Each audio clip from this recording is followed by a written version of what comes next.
Jared Vanderbilt yan ang ating pag-uusapan. Final seconds. Bryant for the win. Bang! Taurean Prince possible naman na ilagay sa kanilang bench unit. Lalo at gusto nila Davis at LeBron James na ilagay si Jared Vanderbilt bilang starter. Ito nga ang gusto nila is-suggest kay Coach Darvin Ham. Paliwanag nga dito ni LeBron ay meron na nga daw silang chemistry at marami na nga rin daw silang mga minuto na magkakasama.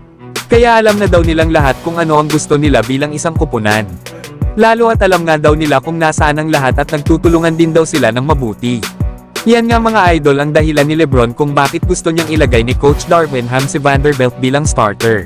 Gusto rin kasi ni LeBron na gamitin kung ano yung lineup na ginamit nila kung saan ay nakarating sila last season sa Western Conference Finals.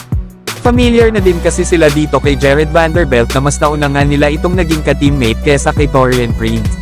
Kaya lang naman si Vanderbilt na punta sa second unit sa Lakers ay dahil nagkaroon nga ito kaagad ng injury sa pagsisimula pa lang ng regular season.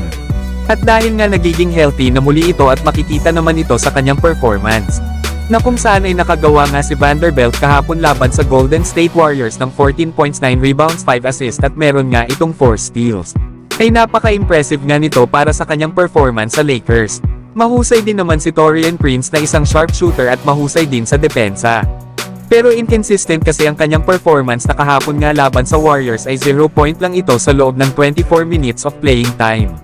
Hindi katulad ni Jared Vanderbilt na kahit hindi man ito gumawa sa kanilang opensa, ay grabe naman ang depensa na ibinibigay nito sa mga kalaban.